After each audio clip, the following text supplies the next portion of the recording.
Welcome back, ladies and gentlemen, to more Starladder Europe action here on our fine Christmas Eve. It's Na'Vi versus Empire. We've got an action-packed day for you. Oh yeah, this How is. are you doing? I'm doing great. David Parker, Christmas Eve day. How could I not be doing anything but fabulous? And Na'Vi versus Empire. This is pretty exciting. This is also a big matchup for this season of Starladder. We're getting towards the tail end of that group stage, which always means that hey, these matches make a big difference. I think one is 8-2 and one is 9-3. Now I've forgotten which is which here. Na'Vi's 8-2. Yeah, Na'Vi's 8-2. They're fifth right now in Empire. They're 9-3 in the round robin. So both teams really looking for a win here. And the team that snuck their way towards the top, LeJohn's Team Lions. They've been going pretty well this season, 10-2. So still a little wiggle room there, and this is when the matches count. So, crazy thing is, none of these teams are guaranteed a spot. Even the Secret and Hellraisers, who are currently 11-4, finish all their games. They could end up in a tiebreaker scenario where they're not guaranteed to go to Kiev. So. Yeah, no one is really safe quite yet. This is really when it gets exciting, and we've got a lot of other good games coming up for the rest of the day. A lot of these intense CIS matchups. So I'm expecting some action-packed Dota. All right, so to start things off, Na'Vi going to be taking on Empire here. Na'Vi played earlier today, took down Virtus Pro, which to me was a pretty big win, because Na'Vi have been in the dark a lot lately. They weren't in Dream League. They don't think they were in Dota Pit. There's been all these tournaments going on, and people have been hyping up Virtus Pro and Virtus Pro Polar as these kind of new top CIS teams, but Na'Vi shut up some of the haters and said, look, we're going to take down Virtus Pro, do it in fashion, and now they take on Empire, so...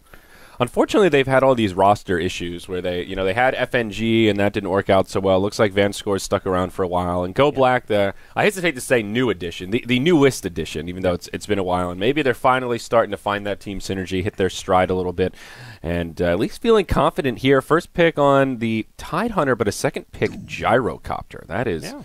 Maybe a minor deny pick here. I know Empire, very well known for their Gyrocopter play, one of Silent's absolute favorites. So they've done the Gyro Wisp a lot. So maybe just a good read from Na'Vi not to hand it over. Yeah, and also I think the Wisp was almost a partial deny pick from Na'Vi. Na'Vi's opening game, they went Wisp CK as their first two picks. Wow. So it was like... CK, really? I guess. Yeah, I mean, he's been buffed patch after patch, so maybe it's about time he gets some love, huh? I think he was probably the most buffed hero in this recent patch. Not to say he's suddenly like top-tier pick, but he definitely, like the way they scaled Reality Rift, it's 70 mana to 50 mana and like doubled and tripled its damage. It's pretty insane. And now the Ultimate Illusions, I think, lasts for 42 seconds. They got another 8 seconds in this last patch, so they are around for the long haul. So Wisp Tide opener for Team Empire. You talked about the Wisp deny, and I said Tide. I meant to say Doom. Wisp Doom. Haven't seen much second pick Doom recently either. Ever since the change to the Ultimate, he's fallen off a little bit in popularity.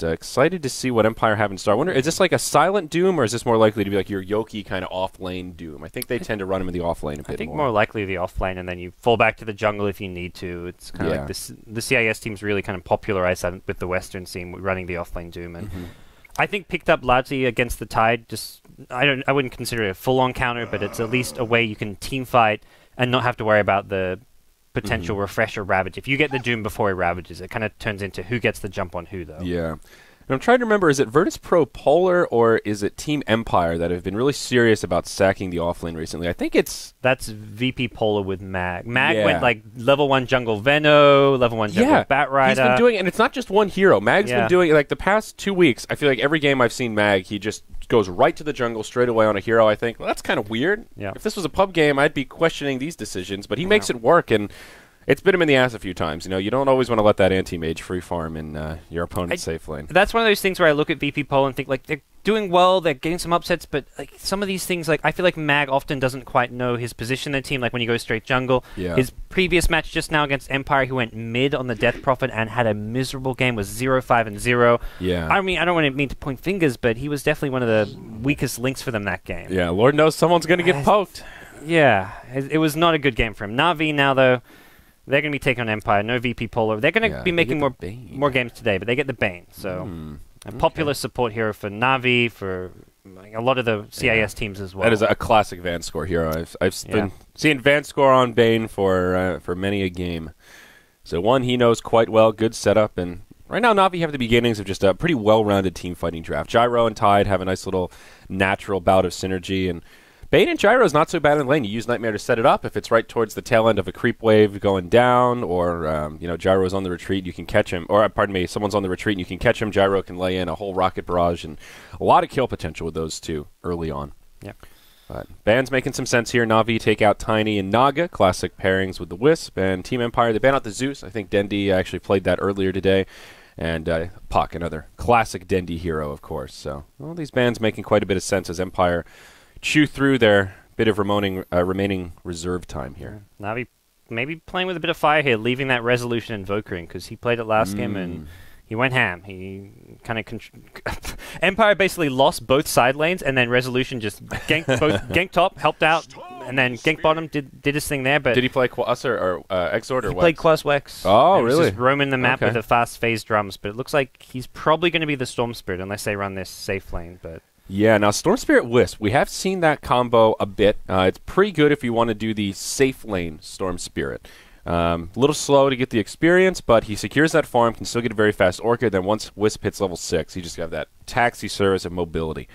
So they could be gearing up for kind of a global strat, where they offlane the Doom, put Wisp Storm in the safe lane, and they could grab something like the Invoker for the mid and, have some Sunstrikes flowing, have some relocates, and, really get out of control here. Yeah.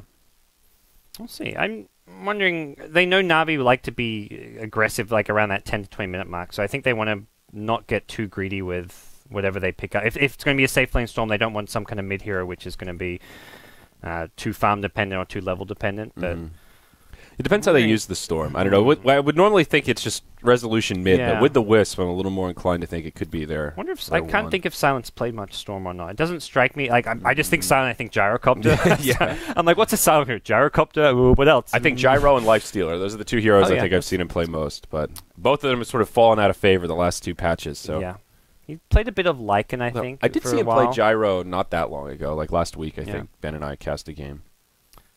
Maybe like a Juggernaut. That's what I want to see. The new Juggernaut's pretty good, I think. He is. Oh, wow. Okay. I've been wanting to see this guy since 6.83 hit. Now, we've seen the glorious change that is teleporting ports. That is one of Chen's biggest weak points traditionally, and Test of Faith now, I believe, when you use it on yourself, all of his units will teleport to Chen after the delay. So now Chen can actually TP to lanes and defend. If you get that army of centaurs, you can blink in and then call him in, and you got stun after stun after stun. Pretty good. Maybe we'll see an Aghanims, huh? Could see some of that 15% health buff. Granite Golems, we can only hope. Yep. I think that Granite Golem change is actually big. Like, before you look at the ancient options, you get the Lizard, you're like, he can buff himself, not really that cool. Granite Golem, he's just big and immune, and the Dragon, he's big, but doesn't really do anything. Yep. Lets you siege, I guess. But now, like, 15% HP is a big deal. I think it was also just to nerf ancient stacking and farming. That's it. It was a win-win. Yeah, it tackled two problems at once. Well, it tackled the ancient farming and then a very small indirect buff to Chen, I guess. Yeah, it gives him a little bit. That's how the Frog likes to do it. Those little buffs over the long run, and after a while, you've got a... Suddenly you're like, oh, wait, this hero, like Skywrath Mage at TI4. It's like, wait, Skywrath is super OP. What's going on here? Well, Oh, wait a second. So, Phantom Assassin, 4th pick for Empire. Looks like this will be the Wisp pairing. So that'll be the one, offlane Doom, and looks like it will probably be Resolution Storm headed to the mid. So, PA strikes me as much more of a silent carry than a Storm Spirit. They could even do the Wisp PA mid we sometimes see, and then put like Resolution in a safe lane Storm. Yeah, they could do that. That's true. Switch or switch it up, leave Resolution on the PA, but I think Resolution's much more suited to the kind of tempo controllers like a Storm. So PA Wisp is certainly a good combo mid. That's for sure. You can, a lot of kill potential. Or you go Wisp plus Storm mid. I guess Storm you ideally want your fast level 6 and you don't want to slow down his XP too much, but Wisp a lot of the time when he's mid is just getting runes and stacking. He's on the Radiant side, so you can pull the big camps over, pull the creep wave, and stack those big camps for Storm, who has pretty easy access to farming that with Remnants. Yeah, that's a good point. And here you go, a Dendi classic, the Templar Assassin, 5th pick for Na'Vi. Final bans are looking pretty straightforward. Skywrath Mage banned out by Na'Vi, and Empire took out the Razor. So this Na'Vi draft looks pretty interesting, I have to admit. Some fun heroes. Dendi TA is always fun. Pumped to see the Chen. So, GoBlack is their Chen player now, right? It's Vanscore, Bane, GoBlack, Chen. Yeah. Vos, Gyro, and then Funnick will take the Tide. I think that makes the most sense. I think so. I don't think Vanscore plays the junglers. GoBlack played a little bit of them when he was on previous teams, but it was never really known for his jungling play. But yeah, I think we'll see that GoBlack Chen come out. Well, I do like this dire draft, I have to admit. Empire will get their final support. Always Want to Fly picks up the Witch Doctor. All right. Nice all-around pick. Maledict can kind of burn through the refraction a little bit. But in general, like this TA is a nice pick to have in the mid lane. As far as having a kind of potential kill, like some good kill potential with a Chen gank. But at the same time, you need to have the defensive capabilities against a possible Wisp +1 who may want to dive the tower on you. You can just pop the meld under the tower or defensively, and even if there's sentry wards, you've got refraction as well to be used. Yeah. Yeah, the Witch Doctor pick I like. Some much-needed additional team fight damage. You look at the Na'Vi lineup, and you know you're not getting through that mid-game without some fights breaking out. When you've got a Tide and a Gyro, they're going to be ready to take some fights, try to push off the back of that Chen and knock down some towers in that 10 to 20 minute window. And Witch Doctor, a great support to deal with that. And we've seen the potency that is the healing. What's Voodoo Restoration? Oh my gosh, is that spell strong? And they were lacking a little bit of control. I think the cask is a nice addition to what they've got set up here.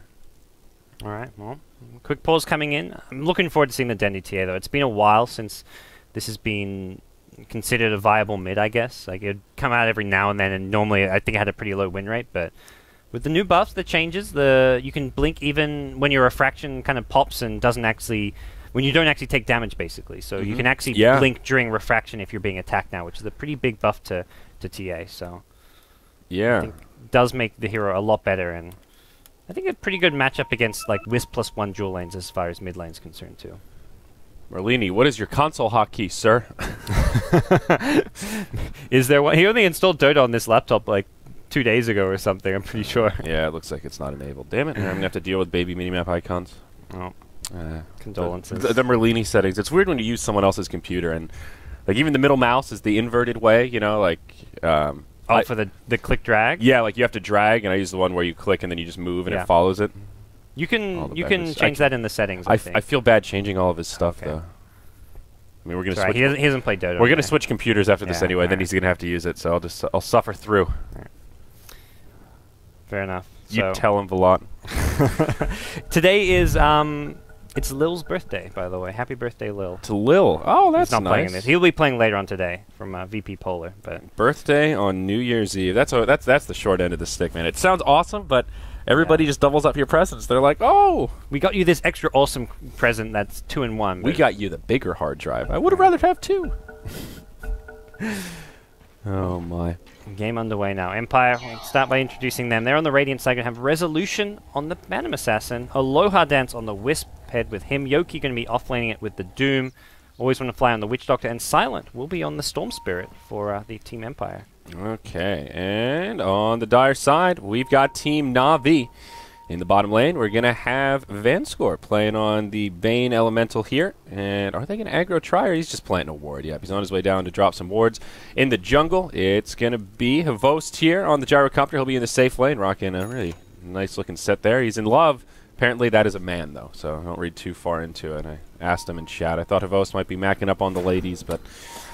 nope. Funnick, he's on the Tidehunter. He'll be the true offlaner here. Dendi, he takes Templar Assassin to the mid lane, and then Go Black. He'll be on Mr. Thrall. Chen himself, the man, wrangling the Centaurs. Very curious to see how this works out, and honestly what item build Go Black goes for. Does he look towards an Ags? Is it all about the blink? Does he just go traditional, mech into pushing items? Helm of the Dominator has been tossed around with its buff, giving you that extra HP to get another creep up to 5. Yep. Very curious with what the mad chemist has in mind here. Yeah, I think Arcane Mech is still probably one of the stronger builds, but if you can get up to the Ag Scepter and maybe the Tide goes to the Mech instead, you have this insane pushing capabilities with the new Granite Golem or any kind of big ancient creep you can get your hand on. So yeah. We'll see what his plans. The other big change, I'd say, to Chen, which is almost probably makes him more viable at the moment, which is, I think, why we're seeing him pick more, is you get 2 creeps at level 3.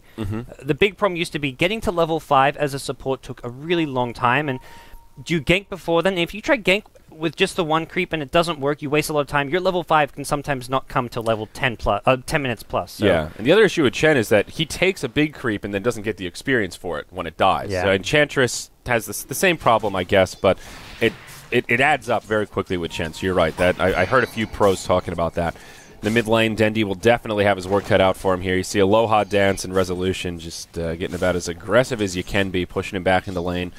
and giving him no room to breathe. Dendy will try to rush a bottle, and we'll see if he can get it out before he completely runs out of regen here, but a tough lane for the Templar Assassin. Yeah.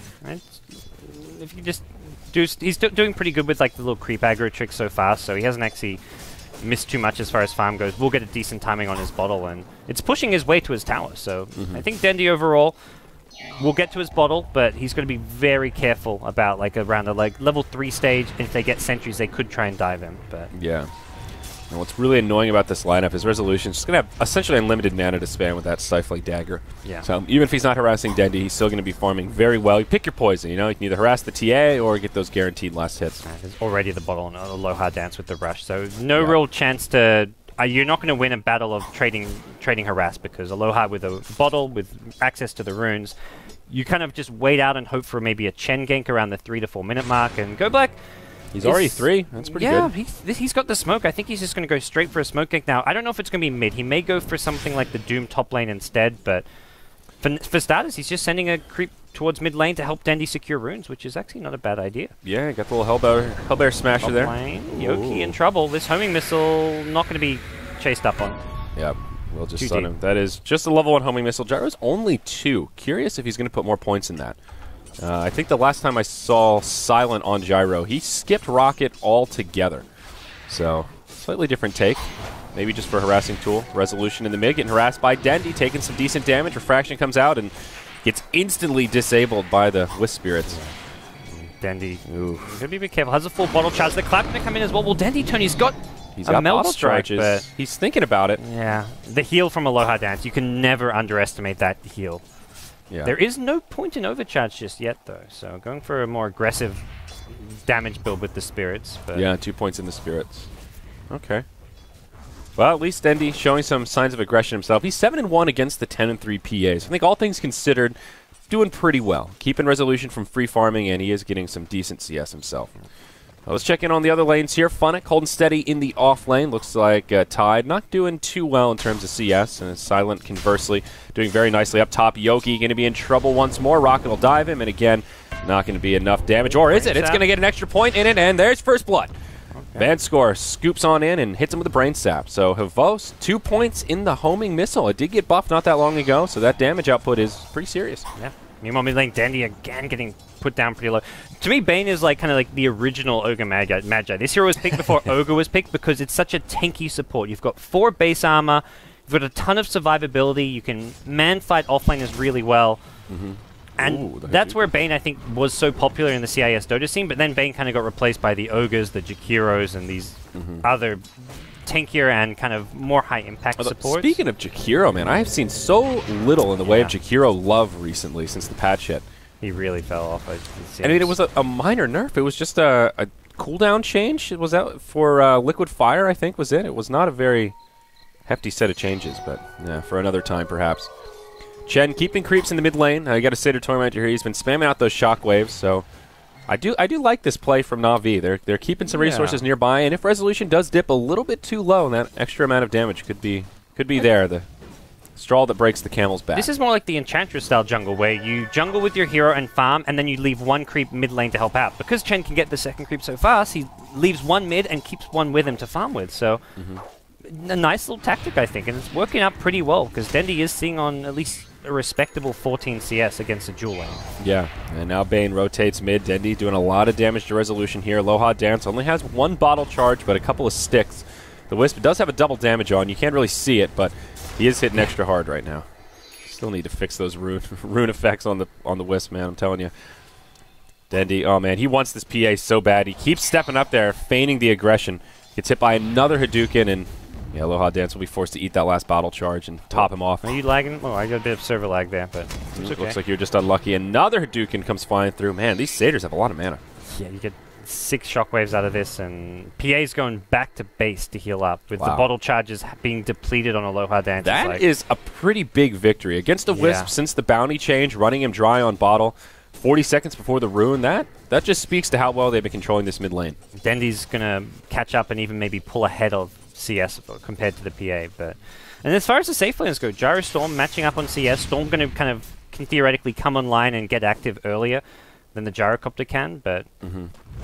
Yeah, and this is what the safe lane storm is all about, securing that early farm. He'll go power treads into Soul Ring, and I reckon he's looking towards an Orchid here. It's that tried and true classic, and if this keeps up, he'll have it at a damn good timing, probably just shy of that 15-minute mark. Well, 6-minute rune coming up, and Na'Vi smoke. They want to go for a kill before the rune actually is online. They get the trap slow onto Resolution, but it's too deep, and they won't be able to find that kill. Dendi probably going to go for a top rune here, but actually further down, Funnick is just running in. He wants the 2 supports. No Ravage, though. Only level 4 on the Tide. Yoki's going to be nearby in the jungle, also only level 4 himself, so Na'Vi not going to be successful with that little gank attempt there. You know, looking at this game, 6 minutes in, it's been pretty quiet, but I feel like this Chen has been very active, even though he's just been farming, moving the creeps around. He's found his level 5, so still getting good farm. And going for kind of a mixture build here. Skipping the Penance and 2 points in the Test of Faith, and of course maxing out the Holy Persuasion. Very early Ancient skill coming in from Funnick and Dendi here. Dendi helping out Funnick. Funnick level 4 couldn't do this on his own, but with Dendi bringing some DPS, and it is very achievable. Funnick, at this point, they do want to get Funnick level 6 as fast as possible, which I think is why they go for that. They don't feel safe with him at bottom lane, and with good reason, because Storm is level 7. Yeah. So I like this playstyle, though. This is a very sharing is caring kind of team environment. I feel like in this current meta, you don't see a lot of teams, running Chen creeps around the map, seeing your mid rotate into Ancients and giving your Bane some solo XP in the meantime. This is good, very well-rounded. And you look at the XP chart, and Na'Vi doing pretty well. The lowest support right now is the Witch Doctor sitting at 3, but Na'Vi have carved out a nice little lead for themselves early on. Just good distribution. GoBlack's hit level 6 in the jungle, so now you've got the Hand of God, which you've got to be careful of if you're Empire diving in for a kill. That sudden heal could come into play. Yep. This regen rune's been sitting top. No one's realized it's here. I think both teams assumed the other team took it, and no one's going to grab it. Dendi's had an empty bottle for... Oh, he just bottle crowed, I think, because he had an empty bottle for quite some time. Yeah. That's right. Don't need no regen rune. Looks like Na'Vi not really going for the farming tools here. Havost will not go Hand of Midas. Power treads into what looks like a Yasha here on the gyro. With that, they will group up top. 2 Dark Troll Summoners make it pretty easy. You got all these little skeleton babies tanking up the damage, trucking the tower, and Radiant will be the first to lose a Tier 1 tower in the top lane, and they may go for 2. If Empire don't react to this, I think they'll keep on going. Meanwhile, in the bottom lane, though, Funnick and Silent going at it. Electric Vortex. Chen heal will buy Funnick some time. Still not 6 for a Ravage. Aloha Dance is inbound, trying to finish him off. But meanwhile, Silent being pursued by Dendi. There's a tether across, and Dendi not going to be able to find a kill here. Could they possibly turn it around on the Templar Assassin? Ghost coming in, turns big Melt Strike onto Aloha Dance. Dendi, knowing his limits here, Courier comes flying in, has some boots on it. Dendi won't be able to find the last hit there. Instead, just playing Ring Around the Rosie, but gets blown up as Silent hits him with a Vortex. Look at top, though. They just got 2 towers. They're going high ground, even. Who's got TPs? They bring in 1. They've got a second in the Doom.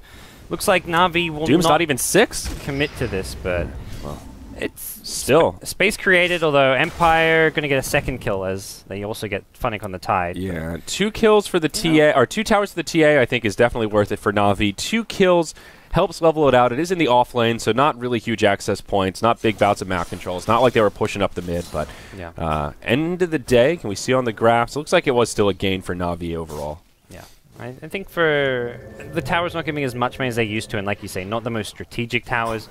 Empire aren't going to be like too bummed out about that exchange. They do get key kills on the TA especially, but relocate mid, Dendi. Probably going to see sentries. No, actually haven't got detection for this. He could just go into the meld here, but not going to happen right away. He's on the run. He's got bottle charges coming as well. The refraction's going to keep him alive for a little bit longer, just barely. Almost lives, down. But now Havo's coming in. That's a call down. The relocate out keeps the Wisp alive, but Resolution gets left behind. Blink strikes back to the creeps. This is a level 3 rocket that's on the way. It's enough for the kill as TA. All right, pardon me, PA goes down. Havos may falls well for a counter kill. Wisp coming on back. Aloha Dance makes it happen. There's the Doom onto Vanscore. It's a double for Silent, and now GoBlack joining the party, caught by a Vortex. You're walking into the wrong place at the wrong time, Mr. Holy Knight, as Na'Vi get cleaned up here. 4 go down in exchange for just the Phantom Assassin. Yeah, a bit sloppy there. I think they could have just lost Dendi and been done with it, but Havos wanting to go big and wanting to try turn things around, gets 1 kill and did not need to put himself in such a bad position. And GoBlack, especially at the end there, he was just, I guess, bringing in his creeps and didn't quite...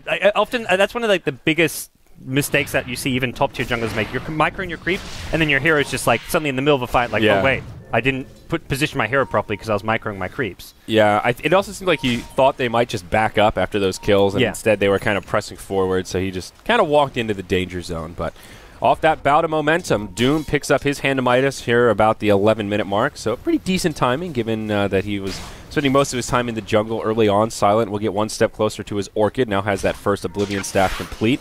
Will get aggressive on Hvost here, zips forward, hits him with a Vortex. Aloha dances there for some extra damage. A call down gets charged, but Hvost just can't live to tell the tale. Now they're in deep. Aloha Dance tries to TP out. Centaur interrupts it. They get the kill there, and Storm will just make it back to safety. So a 1-for-1, but certainly a good trade for Empire. Wisp for Gyrocopter. Yeah.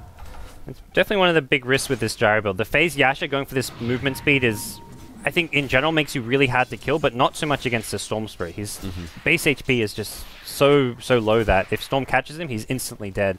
Yeah. And Storm doesn't care about your high movement speed. He'll just ball lightning on you from afar. Yeah, it's kind of a weird build here. It seems like, Empire, we talked about how much they like to run Gyro, and it seems like they also know how to run against the Gyro, and they seem pretty well suited for it. What do you think about the homing missile build in general that Hvost is going for here? He's gotten a kill out of it and has set up another one, so it has paid some dividends, but overall, would you say worth it over the Rocket Barrage? I think so. I don't think he's getting many opportunities to make use of the Rocket Barrage. If he goes in that close, he's often dying. Homing missile's like the safer damage, so I'd say almost alternatively you could go for a couple points in stats because he's currently sub 800 HP. Yeah, that's a fair point. Up on the high ground, Aloha Dance coming in. There's a Ravage, brings down the Wisp. Now Silent, sort of isolated up top. Nightmare will come on always on a fly, and the Witch Doctor's certainly going to go down here. A 2-for-0, going the way of Na'Vi, and they get Roshan, essentially uncontested. Empire put a ward on the high ground, but Na'Vi was prepared with a sentry. It got taken out, and once they lost vision, they were not confident about that exchange. Nice play from Funnick to use the Ravage. Kind of blind, but secured the Roche, no problemo. Did you see, did they relocate onto that cliff there, like for the Aegis steal? I believe so. I think they relocated up to the cliff, and they were hoping that the Storm could just zip down and maybe snatch the Aegis. It's a weird thing to do, because like Na'Vi sees it there. Like the Storm wants to be on the cliff to go for the Aegis steal, but Na'Vi knows he's there. It ruins the surprise. Mid lane, that'll be the end of the Aegis. Hvost gets caught by the Vortex and always want to fly. Channels a pretty well-placed Death Lord now. They come back onto Silent. Yeah, Fiend's Grip is there. Rocket Barrage and a call down enough to secure the kill on the Storm. Now Aloha Dance taking a lot of damage. He'll go down next. Who's next on the docket? Always want to fly. Will make it back into tower range. Voodoo Restoration helps pick up the team. But Na'Vi will come out victorious once more as they claim another Tier 1 tower and another successful skirmish. Yeah, fighting around the Aegis is so powerful when you've got a squishy carry who can do a lot of damage, but can also get burst down. Put it on a gyrocopter there, and it just gives Na'Vi such a good advantage. Even without a Ravage, they're more than happy to take that fight, and getting a tower, getting a couple kills. This grip from the Storm Spirit was... They just didn't have an answer to it, so... Yep, and now they get a lot out of that transition. TA is enough for the Blink Dagger. Chen picks up his mech, and Tide has a Blink also. So Na'Vi getting all those tools they need for this roster to come online. Funnick going to get relocated on at the Ancients. Silence here, and they've even got a Sentry Ward down just in case a TA stops by. Nice pickoff on the Tidehunter, and Empire doing a good job staying active with this Wisp. Vanscore comes in, puts Storm to sleep, but relocate will keep him safe. Yep. So kind of reveals that this Observer Ward is here on the high ground, but I mean, it served its purpose. It's actually about to expire as well, so they may even end up wasting a sentry or something. Yeah. So Hvost, I think BKB needs to be the name of the game for him. Still plenty of things to go through it. PA, Witch Doctor, and Doom, all good against BKB, but feels like the Storm and all the magic damage is enough. Oh, speaking of Storm, hey-oh, that's a long-range zip, but... That's silly. This is a value ward right here at this point. This thing is like the moneymaker. Surely they knew it's warded. Hvost is farming it with 250 HP. That's just foolish. Foolish Hvost. That was a little sloppy. And now Doom's found up his Blink on top of the Midas. Empire do have options to kind of... Well, I wouldn't even say get back in this game. It feels like Na'Vi... They are back. They've already done that almost. I mean, if you look at the graph, it's kind of this topsy-turvy back and forth. Still Na'Vi with an advantage, but... top lane now. Empire striking back. The Refract Blink. He gets away even after getting attacked there with the new Blink changes. And does get dusted, but still going to be all right, I think. All right. Yeah, you see it firsthand there. A little buff to TA. It's cute. So Dendi is did go for the Blink Rush, so we'll see where he goes next, if he goes for the survivability of a BKB or just damage output of something like a Desolator. Yeah. The Desolator could be a pretty likely option here. What is that Yep, Blade of Alacrity coming out now. So it looks like he'll go into a Yasha-based build, perhaps. No real reason for a Diffusal here. Yeah, I've heard some players tell me that going for like Phase Boots Drum Blink is too much mobility, and similar sentiments around the Yasha Phase Boots Blink, that you just don't need that much mobility. You know, if you want to get the drums, and that opens up to get some power treads, or if you want to get the Yasha, maybe you want to tank up more of the treads. It's all about finding that kind of happy medium with TA where you need the HP, but you know, obviously you need the damage to make the boom boom pow happen. So, looks like movement speed build is what Na'Vi is all about today. Phase Boots and Yasha on their two big cores. Dendy's just like, he's always prioritizes mobility over anything. He's the Blink plus 4 staff on his Invoker, on his Zeus, like that's like the Dendy build. You get both of these 2 mobility items, and TA you're not going for 4 staff, but he will go for the Blink, he will go for mobility in the form of the Phase Boots and the Yasha, so. Yeah. Well, Na'Vi continuing to knock down towers. They took out the Tier 1 bottom. It looks like they'll trade it for the Tier 1 top. Now they move into the Tier 2. Silent jumped on. Ravage from Funix sets it up. And he just gets destroyed. And Vost comes in with Rocket Barrage and just finishes him off. They may make a poke at high ground here. They've got no buyback on Storm Spirit, and I think they should, frankly. I mean, they just traded a 2-for-1 tower. Are there TPs on all the members of the Radiant? Looks like they do have a round of TPs. They'll start heading back. Glyph is not available either. So no Storm for 20, no Glyph. Even without a Ravage, this should be doable. Yeah, even using Holy Persuasion on just a regular creep, as GoBlack only had 3 creeps on Aloha down. It's going to take a ton of damage from these homing missiles. Really tricky to defend this one. 10 seconds on Storm. I think Na'Vi will be happy with that damage and just back off now. Yeah. No reason to press their luck here. If they had a Ravage, maybe it would have been a different story. Still got good value out of it. And just glancing at the graphs, things moving further into the Dire's favor. And Havos BKB just 100 gold off, so we'll be seeing that come online soon. And that's where you can pretty much look to secure the next Roshan. And for Na'Vi, I don't think we see them make another high ground attempt until they have Aegis again. But when they have Aegis, it's going to be this really nice timing where they've got Aegis, BKB on Gyrocopter, they'll have Ravage again. They'll have Dendy probably with, I guess he's just had Yasha, so he's quite a ways from any sort of a big item, but everything's going to just time up nicely with this Chen, Mech plus Hand of God, Deathball push, and it is the Acceptor. Go Black, he's picked up a point booster. Oh my Lanta, that's what I'm talking about.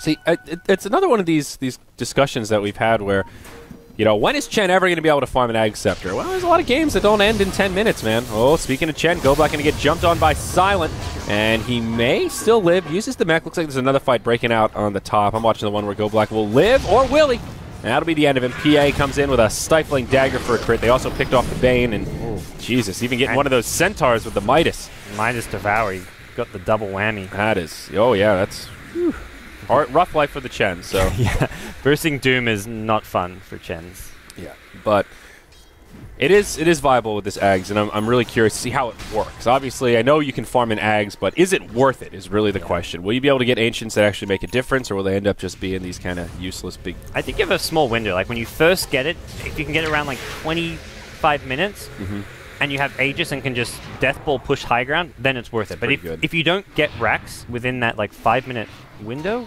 then it's kind of like a, oh man, I just spent 4k gold. Yeah, I mean, the plus side is that the Ancients are not easy to kill. The Granite Golems have about 2,000 HP, and they're magic immune, so you can't really just burst them down. You know, you have to actually put some effort focusing them. So if you have, you know, a couple of Ancient creeps mixed in like a Centaur or two, maybe like a pack, one of the wolves with the pack leaders, or your Dire Alphas, you could just Deathball towards the base, and you know, the team has to decide, do we kill the creeps or do we kill the heroes? And one of them's going to kill your buildings. And if you use Hand of God, it effectively is 4,000 HP. Yeah, that's true. Right before it dies, here's full HP again. That's round 2. So I haven't seen it in a live match to see how calibrated it is, but on paper I feel like there are certainly games where that could feel a little broken, pretty damn strong towards the late game. But looks like things will slow down a little bit. Empire happy with their last gank. We'll just kind of sit back and get their next round of core items. Doom working on what looks like an Aghanim Scepter. So that'll be on the way for him. And PA just now completing her Battle Fury, a few seconds shy of that 20-minute mark. So pretty good timing. You know, you don't see PAs always go for Battle Fury first. I think I've seen more so that kind of hybrid, get like phase drums, fight a little bit, then go into the Battle Fury. This is a nice early timing, and we'll open up some options here for good old Resolution to farm towards the late game. He'll also get a Tier 1 tower down bottom. Na'Vi will glyph it with 9 HP, and I don't think they'll come for a deny, just slowing down Resolution a couple of seconds. Yeah. They smoked up their Na'Vi. What? have they got in mind here? May find a pick-off or two towards the top lane here. Smoke from Empire's duo, but they're going to walk right into Na'Vi, and Na'Vi have numbers here. They sure do. Oh my, always want to fly. Gets hit by the Meld Strike, and down he goes. Meanwhile, at the top position, Silent will channel a TP, zips into the trees, and he'll be okay. Silent does have his Orchid, by the way. I think he picked it up a few minutes ago, but yeah, this Storm Spirit is a mobile ganking vehicle. That was a good response from Empire there. Witch Doctor, as soon as he ran into TA, Doom just backed off. Didn't even follow the Witch Doctor, knowing that Na'Vi probably had way too many to fight. So they only lose a Witch Doctor there, and I think that's kind of a good way for Empire to cut their losses. Roche's respawn, though, so that's what Na'Vi probably going to have their eye on pretty soon. And I don't think Empire can contest it with their current position. Like, PA does a lot of damage, but it's too squishy. Doom needs the Ag Scepter. I think if they find a way to force out the Ravage, maybe they can do it if they know it's on cooldown. But with everything available, yeah, I don't see Empire taking a very easy fight in a Roche pit. Oops, Storm zipping around in the mid, maybe thinking about a go on Funnick, but will think twice, and a good call as reinforcements were on the way. BKB completed on Havost, and there's your Aghanim's on the Doom. So that's a big pickup. Yeah, adds so much damage to that ability. Yeah, you'd love to catch out this Tide before he gets off the ulti. That's the kind of dream scenario for Empire if they want to take a team fight. Dooming Havost, not bad as well. It's close to... A lot of good Doom targets here, I feel like. Yeah, it's not quite a guaranteed kill. The big problem is you're versing a Chen, and Chen is one of those heroes who actually is a kind of counter to the Doom, because you can send back whoever gets doomed, especially later in the game when they have boots of travel, and then they just get right back into the fight. So Chen, as far as the send back goes, is very good against Doom. Yep. And here we go, Na'Vi just moving right into the Roche pit here. Radiant do not have any wards down, no vision, and with the Meld Strike, it will go down very quickly. This time Havost, the one to grab the Aegis. I'd say this time, he grabbed it last time around, but Radiant Jungle, Funnick, he's getting aggressive. He's got a Ravage, maybe thinking about his options, but always want to fly. Hits him with a Cask, that'll stop him. Hits him with a Gush now, and it's a Tide on Witch Doctor kind of Christmas here in the Radiant Jungle. We'll see if anybody joins the party. Looks like Na'Vi's got some friends. Dendy, he shows up, he's got the Guac, and he secures a kill. Is it a Christmas thing, Guac?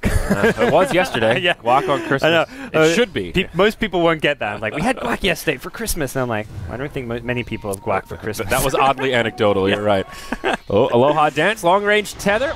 But caught inside of a Yule's. Hey, Funnick picked up the Yule Scepter here. Don't see that every day, but maybe securing a kill keeps Aloha Dance out of the base long enough for Dendy to come in, close the gap, Meld Strike him down, and the armorless Wisp takes a tumble. Yeah, Havost just working away in the mid lane. That's where the creep wave is, and he's going to get jumped if they can burn the Aegis to be great, but Storm just trying to delay things more than anything right now. I think that's the play right here. Just chip at him, try and distract him, and as long as you don't die, all the merrier. Tier 2 tower in the mid. The last outer tower for Empire goes on down, and now Na'Vi thinking about high ground. They've got the Aegis. They've still got Ravage. Why the hell not? They've even got a set of Wildkins here for some Tornado Madness. Looks like they'll start some Monsoons coming into the Radiant high ground. A lot of extra damage added into the fray. Funnick comes in, Ravage on 2. Yoki and Silent in a lot of trouble. Yoki goes down first. Silent caught by the Fiend's grip. Oh no, that secures the kill there. Now the all heal from Chen keeps Vanscore alive through the always want to fly death ward. Buybacks aplenty now. Yoki and Storm back in the fray. Gets the Doom off on Dendy, but he's still doing a lot of damage here. GoBlack goes down. Funnick may be the second to fall on the side of Na'Vi. Empire will repel the forces of the Dire, but it is costly. Not over yet. Can they grab a couple of recovery kills on the way out? Vanscore will not make it. They get 3, and Havost. Oh, during the TP, he's going to die twice now. If Havost had gotten out, that would have been a good trade for Na'Vi, but Havost will try to BKB and I don't know about that BKB. hightail it out of here. Bumps into a regen rune. Storm will go ahead and take it from him, and now Havost certain to fall. Oh dear, that was good for Na'Vi until Havost got caught, because they forced 2 big buybacks and still had Aegis in hand. They could have just waited for their Ravage to come back, gone for another push with Aegis on Gyro, but Empire just barely find the pickoff.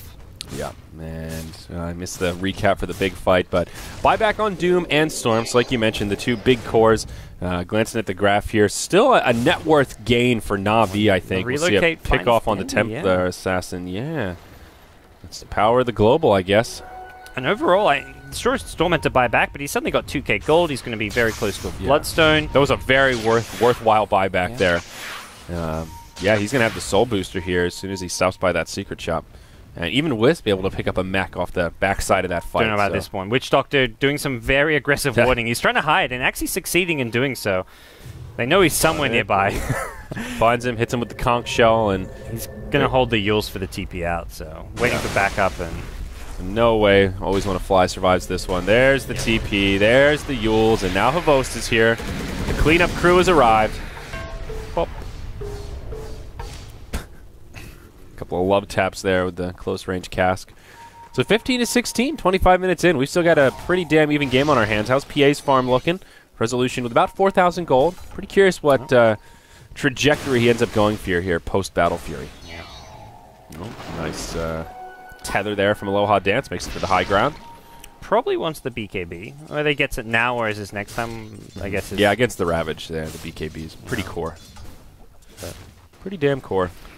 Smaller, I guess right now Na'Vi don't have Aegis, but at the same time Empire don't have Buyback. So if Empire lose a few heroes, suddenly they're going to be losing ranks. So both teams will be playing kind of defensive farming. Someone like Silent can go look for solo pickoffs with a haste rune especially, but he needs to meet...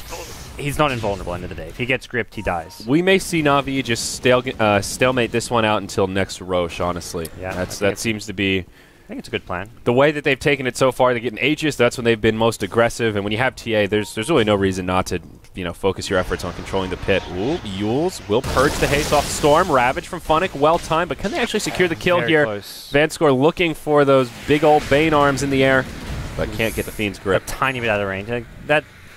It's a wasted Ravage, but I like the idea from Na'Vi. That was almost successful. Sure, you'd have to use 2 ultis for the Storm Spirit, but you're at the stage of the game where you're, as you kind of mentioned, that you're stalemating things. You're just playing for the farm. And you also know he just bought back. So if you get a pick on Storm there, he's down for 100 seconds or so. That is an option to look towards the high ground. Yep. So it's definitely worth the risk. Down bottom, Resolution initiated on by Dendi and Funnick. He does have that little bit of movement speed buff, compliments of the tether, but hey, Dendi's got a blink. Meld Strike on the 2 of them. Funnick does have a gush. There's the Yules out on the Wisp, and there is a relocate available. Aloha Dance could try to save the day, but not going to happen. Meld Strike brings down the Wisp. Now Resolution left all alone. Nowhere to go. Even a Fiend script used for this. And, PA will get killed by the TA. What a money items. Yules on Tide. Yep. And Dendi now picks up his MKB, so... Yep, that PA going to be going down a lot more quickly than she did in that little skirmish. They're going to have double MKBs too, so Ooh. PA's evasion is going to be very negated. Close. He's less than a javelin away, so that's pretty damn good. And this next Roshan's also cheese, so if you're delaying for Roshan, you're getting Aegis and cheese on the Na'Vi side. Also around the time that Chen's Agcept will be complete, so we'll see that short cooldown Hand of God, and more importantly, maybe some Granite Golems. Oh, Silent zips in as Dendi blinks towards the mid lane, one of those kind of awkward timings, and well, Dendi gets sent back. Chen tests his faith. Looks like he does pass the bucket. And this will play from Silent there. Doesn't get stunned up by the rocket. So Go Black. How's that Aghanims coming, buddy? He's well on his way. About 650 gold off. So it's a coming, Parker. I feel like it's at late, kind of not too late, but it's going to be not as impactful. No. He has sort of missed that window a little bit. A 20-minute Death Ball push with an Aghanim Scepter, like Ancient Creep or 2 is powerful. But it's still good. 15% HP bonus to your team if you can find the Granite Golem. That scales still well. a lot. Yeah, that's pretty good. And they've got some tanky heroes, It's definitely makes a difference when you think about the nature of a team fight and how much extra HP it adds across the board, Being an aura and all. Bane has picked up a BKB, by the way. I'm not sure if you've caught wind of that, but wow, Vanscore. Finding some farm and really prioritizing getting off that full duration channel. It's their big tool to shut down the Storm. It's worked for him so far, and again, I like the thought process to put a little extra emphasis on Magic Immunity. Yeah, and he's not going to get doomed up. He's not really a legit target right now. But even if he gets doomed up, I think he could be okay with that. Well, Storm might live, but hey, that's a doom on me, guys. Yeah, like last fight, They've the got doom so on many TAs tools to save him. All heal, mech, and the send back. It's TA, Tide, Gyrocopter, one of those 3. Whoever has the Aegis, you can't really doom, but like last fight, Gyro had Aegis, so they doom the TA. And if Tide has not used Ravage, maybe you consider dooming him. But Tide's been very proactive about using his Ravage early on in a fight. Yeah. So we'll see that RNG timer on Roche here in about 10 seconds, see if it's a short one or a long one. Radiant still trying to stay aggressive with their wards. They've only got a couple of wards down. They just put this lane ward down, and they've got this high ground vision here. So it looks like the Empire just gearing up to be in an okay position to try and contest Roche if they want to. But I think it's still going to be an uphill battle. MKB is on the way for Gyro on the courier right now. Pretty fast Roche respawn, a minute and 10 seconds after the timer came up. So Na'Vi will just keep slowing things down. They'll probably just keep scouting out and poking their heads into Roshan whenever they can. And I feel like they should be feeling pretty brave in team fights with double MKB. This is a big window where the PA sort of feels stronger than she is almost, because that BKB not going to save you from that physical damage. Yeah, PA ends up in a man fight against TA especially, because those armor. meld hits with the minus armor. Ugh. TA will get shredded in a 1v1 with Denny. Not that it's PA rather. Yeah. PA versus TA. It's a tongue twister. PA has the advantage over this. No, other way. TA has the advantage over PA right now. Using ourselves. MKB, yeah, talking myself into a circle. But that's a full Manta now up on Dendy's Templar Assassin. Yeah. So he's still further in the farm. There it is, the big boy. No, so they killed some little lizards. No ancient, so yeah, he didn't want a lizard anyway. He wants the granite gold. Yeah, or the Drake. The Drake is good because it's just the biggest of them all. It has the most HP, and I think it does the most damage also with its auto attack. They're going to beat BKB on the PA just to get the kill there. Relocated in, and they had to commit a lot to it. And elsewhere, Havos doomed up, will get sent back, mech'd and healed, and it's tough life as a Doom. You can't get those kills. Bottom lane, meanwhile, Dendy getting ganked up everywhere. All three lanes. Resolution finding kills top, finding kills bottom, and the Doom unable to find a kill himself, but he will clean up. Havost might not live here. Havost is, oh my gosh! Oh my god. That was, he got down to like 25 HP. That was startlingly close, given that he was mech'd before he was sent back also. So now Empire, they move into Roche. They're doing it reasonably fast. Na'Vi, they're going to have to hand it over. There's no way they can do it. Wasted BKB from Bankscore at top lane, hoping to get that Fiend's Grip. That's a huge win for Empire. Getting this Roshan, they just outplayed Na'Vi so badly. Finding pickoffs right as Roshan respawns. They were easy pickoffs too. Na'Vi were just not ready for that. They were all by their lonesome. Havos just kind of flying around on the gyro. And big ultimates or big cooldowns used, but Empire, they see some big benefits out of it. Cheese ends up in the inventory of... Always want to fly on the Witch Doctor, and it will be, of course, the PA that ends up taking the Aegis. Sonic goes around the trees looking for a bit of a wraparound here. He hasn't got to blink for a few seconds, and still seems intent on chasing this one. No towers to back up Empire. This is just these two heroes with a third. The Doom coming in. Hasn't got a Doom. There's going to be Yules onto Aloha Dance. Looks like he may be the only casualty, although the tether out could save his life. And Resolution, this is a big homing missile. He does not go for the BKB. He's going to just tank it up and... Phonic, there you go. Ravage on 2. Actually clips Yoki. Aloha Dance will be their first target. He gets off the mech. Bane puts Resolution to sleep, sets up for the Rocket Barrage, and say goodnight to your Aegis of the Immortal. No mana for a grip, though. This is a problem for Vangscore. Resolution going to immediately BKB blink out and set up there. There you go. Yeah. Looks like those wand... Oh, no. So he just got enough. The arcanes from the Chen. Yep. Now the Death Ward flies through. We'll do a little bit of tickle damage here, and Na'Vi will back out. So they do get some recovery. Oh, they're going to lose their Dire Wolf. Oh, what sad stories. What a back-and-forth game, man. Both teams just keep striking when the moment is hot. Now they're going to go back in. Yoki gets gushed. The cask bouncing around, clicking on all these heroes. There's so many creeps nearby. Oh, my gosh. That cask has their number, but the Yule set up once more onto Yoki. Phonic getting so much value out of this Yule Scepter. Now Silent coming in onto Vanscore. BKB's popped. Calldowns used. BKB used by Yoki. It won't be enough. TA comes in, drops him like he's hot. Now there's 3 dead. And Na'Vi can look at the high ground as an option here. They need a creep wave. Luckily for them, it is inbound Wisp respawning soon. Well, he's up now, but with Doom and PA dead, I think they might be able to do something here. Resolution would love to not have to buy back. 50 seconds on him. They've got Glyph, so... Yeah, they'll use it straight away. Oh, Dendy just diving for kills. And this is what you want to do. When there's a hero about to respawn that doesn't want to buy back, you go in for those kills while you can. Aloha Dance may go down as well. He's nightmared up. That's going to end and... Oh, these melt strikes doing so much damage, but just not quite enough. Phonic coming in, wants to hit him with the anchor. Tower is still standing. Resolution needs to be very careful here. Did not buy back, still has it available, and would like to keep it that way. Yoki, on the other hand, he's a fresh buyback. This could be a dieback coming in here. Down he goes.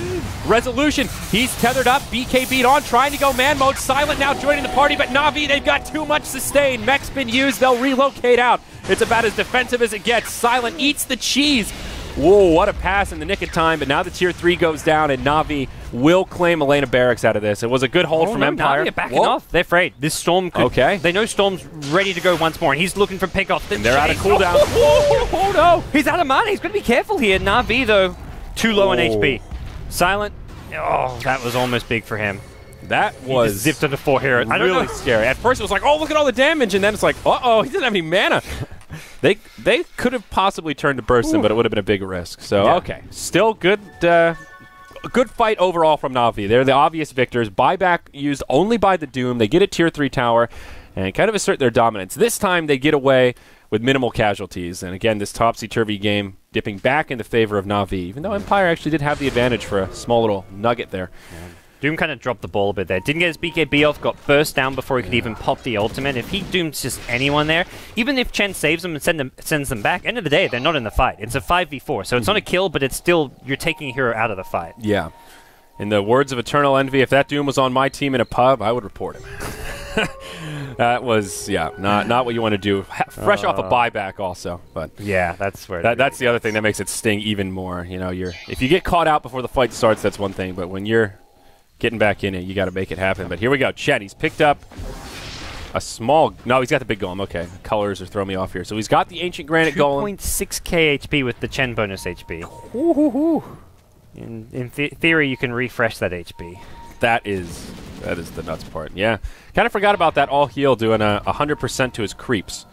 You know, you get caught up on that number, but he tops off all of his creeps. So this is... Get like a Vlad's for some extra armor for it, and like PA can try and bring it down, but that's a slow and steady process. It's just like not a good use of PA's time. They'll be happy to trade a granite golem if it keeps PA busy for a whole team fight. Oh, Dendy gets crit there by a stray dagger. That's unfortunate. All right, well, zip in from Storm. Go Black gets hit by the Orchid there, relocate in. Funnick does have a Ravage. Does he want to use it here? He sure does. Now Na'Vi ready to take the fight. They bring down Silent first. Go Black gets stunned, somehow still alive. Must be all that HP from the Granite Golem. Now he dies. Dendy gets doomed, but look who's joined the party. Big Bad Havos. Brings down Always Want to Fly. Funnick and Yoki going blow for blow, but Yoki's got a Fiend gripping him from the backside. And it looks like this will be Na'Vi's fight to take. Doom does get the kill on the TA. The Ags upgrade, just a bit too much damage, but they will find some vengeance. A 2 for 3, not the cleanest fight Na'Vi have picked up, but they do still find a victory. Yeah, nicely timed blink in from Dendy with the Ravage. Unfortunately for him, Aghanim's Doom and Chen was dead, so... You kill the Chen, no one's getting sent back when doomed. Yeah, that's true. So, PA, a lot of farm is going to be picking up an Assault Caress, and even has the full AC, so... Okay. With Buyback, I want to say. That's fun. Armor, a good way to deal with the MKB. A lot of physical damage coming his way. But I do worry about the PA just not having enough raw stats. 1,500 HP, not bad, but not really great either. And may find himself or herself a little susceptible. Yeah. Na'Vi not going to push for the high ground now. They will be a little more patient. PA's there to defend, and looks like they will bide their time. Perhaps 4th Roche is what they're thinking about. Still a couple minutes till we see that timer, but... Not a bad strategy for Na'Vi if they can avoid getting picked off before he spawns this time. That is the true caveat there. Yeah, I hopefully learned their lesson from last time, and we'll see how things pan out for them. There's just so much gank potential, though. You've got the Wisp plus PA, you've got the Storm, you've got a Blink Aghanim's Doom. But it looks like we are going to that ultra late game stage, and that's where things will get really interesting with these team fights. We'll see most heroes with buybacks, we'll see refreshers probably on the Tide, and even if this goes long enough, the Doombringer. So, a lot of potential for big team fights, crazy team fights to happen. Tide is on his way to a refresher. Funnick did a very interesting item build. Blink, Yules into Ghost Scepter, and now the late game refresher. Seen some Tides have success rushing the refresher, but Funnick will do it a bit differently here without the Arcane. So if you choose not to go Arcanes, you just don't have the mana to do the fast. The Yules has been so high impact, though. I mean, just speaks how... I think about imbalance, but how good Yules is. It's how good the item is, but also it just fits into what Na'Vi are trying to do here. He is their Blink Dagger carrier, so he's the initiator, and it makes sense here. I wouldn't say it's an item that you'll see Funnick grab every game, but if he's the one that has to hop in and start things off, I mean, we've seen him just isolate people, interrupt TPs, and it secured them at least like 3 or 4 kills that otherwise would have been escapes. Well, the concept's really solid. Like if your Tide can always blink in and not worry about getting jumped because he's got Kraken and Ravage. So the other team aren't going to go 5 into a Tide to a Ravage. So at the same time, he needs to be able to set up the kill for your rest of his team. So you just use them. And then you buy 2-3 seconds, your team follow you up, and you've got the Gush ready to go. Blink Gush is just not really enough setup. So it's worked out well. I'm being impressed. Something I want to try myself. I mean, just look at his score. 2, 4, and 16. This Funnick has been pretty damn active. Not that it's hard to pick up assists on Tide with that big ulti and all, but still. Oh, Dendy. He has a crit now, by the way. He's got a Crystallis to go with his MKB and Manta. Oh, Big Bad Templar Assassin just continuing to get get buffed up here. I've lost Lincolns to help deal with the Doom. Ooh, He's gone fairly defensive with his last 2 items, the Manta and the Lincolns, but I feel like it's the right call. He doesn't have a shortage of damage. I mean, MKB Manta's a lot, and then plus he's got the pack leader's aura right now. Okay, there's no pack leader, but they have consistently had a dire wolf in the fight, so that is something else adding to their damage. So okay, the Granite Aura is 900 range. I was about to say, I haven't actually seen Thinking this. about the range, yeah. Yeah. It's a pretty normal aura. It's nothing crazy. Okay. That's pretty cool. Just hug the golem. Even just Chen's other creeps. I mean, look at this guy. This Hellbear Smasher is 1,400 hit points. 1437. Look at that. that is the Theban tomato right there. Theban tomato and Theban. Oh, and the Wild Wing. That's funny. 1437. The magic number. That is the Dota number today. Yeah. Do you know what his name is? Does that number have some meaning to him, or is it just a random I've never actually asked him. Yes, it's I think it's... Oh, I'm trying to think what it is. I think it's like... It's meant to be... Isn't it I love you, like the number of letters... I love you forever. It's a number of letters in I... See, I is 1, love has 4 letters, you is 3 letters, and I think forever is 7 letters. I think that's what it is.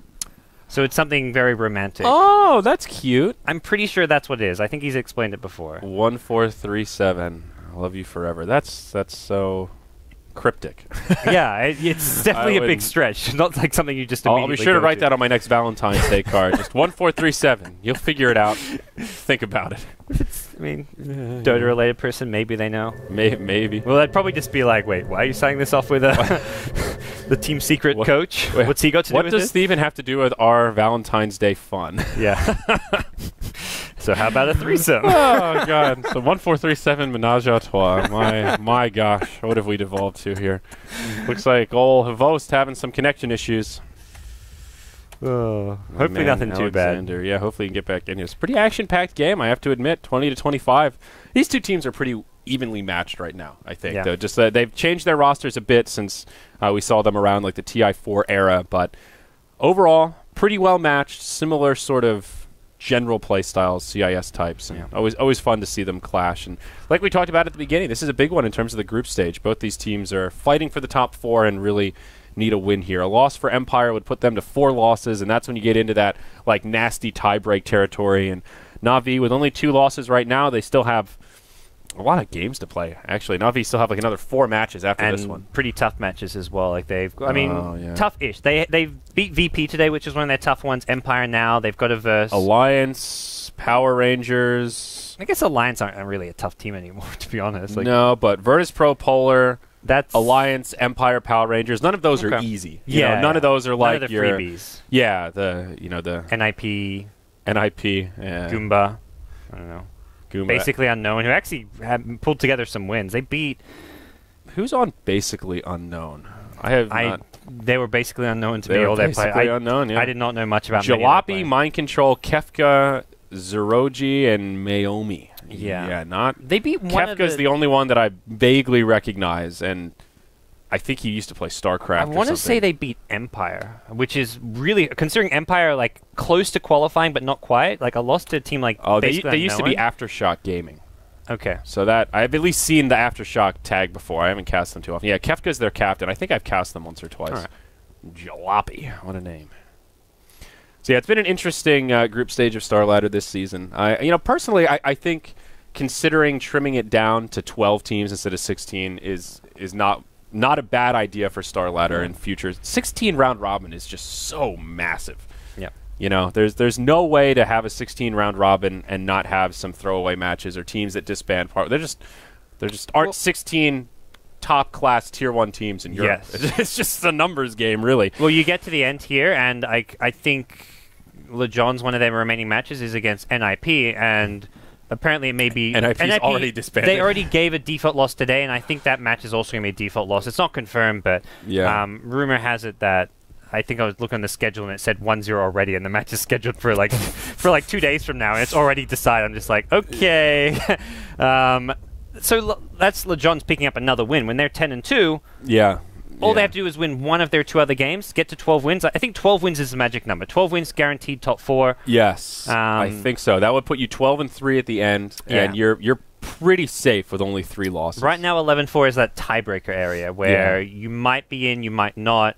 Yeah. There may be like a 3-way tie for 3rd place where one of the teams who's 11-4 misses out. With 5 losses, your fate will be hinging on the performance of other teams in tie breaks. And with 6 losses, there's a small, very small chance. I think 6 losses. I saw in Wikipedia that Vega have 6 losses and it said they were knocked out. So 6 losses, they're redded. So it might be. I think like with 6 losses in a 16-team group stage, you can get into tie break scenario, but it's not a very high probability. So I think maybe the way this one. So you can't just look at the numbers. You have to look at which matches are coming up next, and it gets really complicated really quick, even when there's only a few games left. Oh, trust the Wikipedia guys. I do have faith in the Wikipedia. They're very. I talked to Heyoka about that. I was like, how do you guys do it so fast? Sometimes I'll like refresh and it's already there. And he said that they have some of their volunteers that like if there's a big match, they'll open up multiple editors with all the different possible outcomes, and then whichever one is right, they pull the trigger on like the second the throne dies. So it's dedication. Like, I know, it's just like, damn, dude, can you give me some tips on how to find volunteers like that? Because our employees don't even do that shit. Like, that is next level. He's like, yeah, the Wikipedia guys are pretty good. I'm like, you're telling me, dude. Serious business. All right, so game's still paused. So you're just tuning in. Na'Vi taking on Team Empire. Come on, Havost, you can do it. He's too busy fooling around with his new love. Slakshmi. It sounds like a type of sausage. I feel like a Slakshmi is like a Polish sausage of some kind. It could be. I don't know. Or no, it's Lakshmi, I guess. Lakshmi, yeah, the S is part of the loves. I think. I could still go with sausage. Havost was he was cuddling up with a nice-looking girl at Starladder. Okay. She didn't speak any English, so I'm assuming she was nice. I didn't get to talk to her. She smiled a lot. She seemed very happy. Hater key. You were saying you didn't get many smiles though while you were in Ukraine. She was smiling. I mean, I don't know how you're cuddling with Havost and not smiling. I mean, even just talking with Havost, like being around the guy, he's smiles all around. He brings the party. But yeah, it is true. That is one thing in the Ukraine that is a little jarring as an American is strangers don't smile at strangers. Okay. And I don't know what. Maybe it's because it's cold. Maybe because it's a little dark. I don't know. But people give you that face like, why are you smiling? What are you smiling at, pretty boy? And it's like, I'm just giggling, especially at events. I realized very early on, you got to just natural smile, man. You don't want to be walking around with resting bitch face. You want to be very, very welcoming to people coming on in. Yep. That's a real syndrome, man. Some people have that. They're just sitting there normal, and I'm like, man, what's your problem? They're like, this is my normal face. Okay. It's a real thing. Some girls have that. I guess guys have it too. So it's a tough life, man. Everyone thinks you're grumpy all the time. I'm trying to think if I know anyone who has that. I don't think so. I knew a cosplayer that was notorious for it. She always make jokes that people constantly tell her that she looked so grumpy in pictures. We've lost one more. Oh god, it's getting worse. I didn't even see Funnick DC. Did he DC before Havas? No, he just DC'd. He hasn't even DC'd yet. He said an exclamation point. What is going on, Dota? Please. Dota 2. He's DC'd at top, but he's still in the game. There was a weird bug once where that happened, where it said they reconnected, but it didn't say they had reconnected, and then it was a bug because they didn't get gold. Yeah, I've only seen that happen in a draft. If you DC during the draft when it's loading in, if you load in at that last second after it says failed, the game will load. But yeah, the big problem is all of your gold goes to your teammates. So it's pretty broken in a number of ways. Depending on if it's a support, it's great because your carry just instantly gets fed extra gold per minute. Yeah. But unfortunately, you can't really buy any items, so well, hopefully not the case where he got some sneaky. Well, I don't know about sneaky. I think he wants to be getting gold. He wants that refresh room right now. Yes. It depends on the hero. I think for a Tide, it is definitely a big problem. Oh, I smell bacon. I think I smell something. Yeah, the ladies Christmas of the house Eve. are cooking up Christmas Eve breakfast. Yeah, taunting us while we're strapped to our computers. The old Pentium ball and chain. We don't use Pentiums anymore. The old Intel ball and chain. Once upon a time. And we bought these breakfast sausages from Sam's Club, and we were going to get bacon instead, but the brand was Swagger Teas. So I was like, you know what? You bought it for the brand. I did, and they turned out to be damn good breakfast sausages. So when in doubt, go with the Swagger Teas. Swagger Teas. I mean, how does one choose a breakfast sausage? You got like 5 different brands there. I don't know. There's something to be said for having a cool name. Yeah. Christmas cheer. We've got a little bit of Christmas Dota tomorrow. Yeah. I can't believe teams want to play Dota on Christmas Day. That's what blows my mind about it. I don't mind that much waking up at 8 a.m. to cast 2 games of Dota, but they're European teams. So that's like, instead of Christmas dinner, Christmas Day, they're playing like ranked matches at like 6 p.m. That just seems... I'm shocked that teams signed up for that. Ukraine celebrates Christmas. It's not like, so, China or somewhere where it's just like it's not a thing, really. Yeah, China's the big one that they don't really do Christmas. Some countries celebrate it on Christmas Eve. Like, I know like Germany and a few other countries, I think like Netherlands, they celebrate on the 24th. They're more than Christmas the 25th. Eve-y. Yep. Okay. See, we were always a Christmas Day family. We did all our presents Christmas Day. Yeah, you know, maybe that's more of an American thing. I think it's definitely like a more Western. Well, I guess those Western European countries are different, but America, Australia's the same. It's all about the 25th. Christmas Eve is more about the evening, like the day of Christmas Eve. No one really cares about. It's called Christmas Eve. Yeah, Christmas Eve day. Welcome to Christmas Eve. This is when you do the panic shopping. Oh shit! The cat ate the ham. Yeah. We got to get a new ham. We have a big ham, and I'm pumped, man. I haven't seen... that's one question I didn't ask you about Sam's Club. You got ham. We got a ham. And ham is cheaper than I thought. My family was hyped. They were just like, oh, you're going to have to spend a lot of money. Man, that ham was like $2.50 a pound. That is value Was it a spiral ham, or...? I think it's wrapped up in some... It's got a nice... not honey. What is it? Maple? Nice maple glaze. Maple glaze. We just have to, heat it up, chuck it in the oven, heat it up? I think it's pre-cooked, so I think you just literally have to heat it up. Nice. Can't go wrong. Nice. So I forget, were we going to do ham tonight or tomorrow? Is that a Christmas Eve? I think it's a Christmas. That's a for me. It's Christmas Day. All right, so ham and apple pie Christmas Day. It doesn't get more American than that, dude. Yeah. I hope the apple pie is good. Are we doing steaks tonight? Barbecue? I don't know. Barbecue or steak? Either or. By barbecue, oh yeah, they're the same. We're barbecuing the steak. I forgot. We don't have. I thought. Well, we were talking about buying ribs and barbecuing ribs, but we opted just for the steaks. So go load. Looks like we're going to load from a replay here. They're having some server issues, so that's not too bad. I mean, assuming we don't run into any 39-minute load. Yeah, no. The only thing is, Chen is a hero notorious for doing weird shit with reloads. Okay, having if he has 3 creeps right now, all the creeps will reset, and he'll still have the ones that he has, and then can make up to 7 or 8 or whatever, depending on how many he has out on the field. I've seen that issue before. Similar thing. And anyone that has summons, like Lone Druid is victim of that, where the bear you get 2 bears, that kind of stuff. Usually have to suicide 1. We'll see. Hopefully it's not too bad. The nice thing about it is it's pretty easy to deal with. Basically say, all right, Chen, kill off your creeps and get some new ones. You know, it's sort of like that gentleman's agreement type deal. Yeah. So. And also, don't come push while I'm getting my new creep on me. Yeah, you kind of get that mutual, everybody just chill for the next 2 minutes. Can we just decide to farm? It's one of those really hard things to fix because there's not many games which are ever loaded from replay. So whenever the bugs come up, Valve do kind of try to fix them. There were some which were more game breaking than others, but there's so little data and beta testing on loads. Yeah. I've also observed that generally the longer into the game you are, the bit buggier it is. Okay. You know, if it's a 5 to 10 minute load, everything's pretty much the same, but maybe part of it is because stuff matters more later on. So just one little change or I remember distinctly one Lone Druid game that was lost because there was a bug with the bear that they couldn't fix. So it was they reloaded right as a push was happening. So they came back and he had 2 bears, and it was one of those they needed to kill one of them, but when they resumed, it ruined the push. So it was either they get a free lane of barracks because they have 2 bears, or they don't get any barracks because he lets both the bears die. And the teams are arguing what do we do here? Do we let the bears die and then have a gentleman's barracks agreement, or it just gets weird. All right. Well, we'll hopefully get things back up. I guess we can leave game safely. New game? Yeah, I think so. I think we got a new lobby up here. So slow and steady. I'm not Coddle Guy, sir.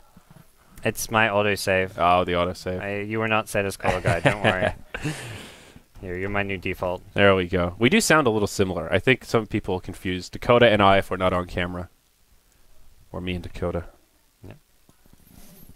I'm so bad about doing the him and I. Oh my god, dude. My grammar, it's gone down the tubes. If you're talking about yourself and someone else as the subject, it's he and I, not him and I. Just oh, him and I went to the store. Yeah. I always say him and I, and it's not right. It's supposed to be he. Same with she and her. That's one I screw up consistently. The me and I guess. Me and I? Yeah, I don't know. Some things sound right, some things sound wrong. My poor grammar. It's all right. Still better than Lumi. Whenever I fumble my words, is that the benchmark? That's I'm still better than a non-English speaker natively, so it's something. It's his second language. He grew up in the U.S. He grew up in the States. I thought didn't he? I thought it was a joyous situation where he grew up in abroad and then moved here when he was kind of young, sub 10. So it's one of those where it's kind of a first language, but not exactly. So you're No. pretty good, but I definitely don't have an excuse. Whereas he has more of an excuse than I do. I'm a little jelly of folks that can speak 2 languages, I have to admit. No, I was talking about the other day what's my bucket list, and learning Chinese was something on my bucket list. God. But Chinese is tough. Yeah. If you're coming in just like 20s, not a huge foundation, Exactly. that's a tough one. That's why I'm putting it off. Yeah, it's like a few years ago, my New Year's resolution was like, I'm going to start this, and then that didn't happen. So now it's just like, it's on my bucket list, but I'm never going to make like a commitment to start until I'm ready. I wanted to learn Swedish for a while, but I got demotivated because there wasn't enough application for it. There just aren't enough Swedish speakers to make that effort worth it. I should really just learn Spanish. I mean, like a lot of people in our area speak Spanish, so that would come in handy if we're living in California, you know. Yeah, I can speak pretty good French, but it's just never something I get to use. Yeah, exactly. It's the application. Like, there aren't a lot of French people around here. Yeah. I don't know. Seafood greater than red meat. We had shrimp and turkey tacos last night. You often have in Australia. You do seafood Christmases as well. So you see what Christmases? Seafood Christmas, as opposed to like ham or red. Well, you guys sometimes. have good seafood down So under, we do right? we get like crayfish and prawns, or shrimps as you Americans call them. And crayfish. crayfish. Well, crayfish is like lobster, basically. Those little baby lobsters, right? I'm not sure if it's another word or like a specific type. I think of lobster. they're smaller though, right? They're kind of like yes, yeah. They're a bit smaller, a bit sweeter, I think too. Yeah. Do you? They're small enough that you eat the little bones, I think, right? I don't think they're. Normally, it's like it just comes off the shell. Yeah, they're also known as crawfish, crawdads, freshwater lobsters, and mudbugs. Okay. So they are a freshwater lobster. A subset of lobster, I guess. Yeah. That sounds about right. Yeah, crab is also good. Crab's a bit harder to eat. Fan. Crab's one of those things you have to really like because you have to put so much effort into like breaking the leg, getting the meat out, and you get so little meat for so much work. But yeah, crabs can be fun, just not when you're super hungry.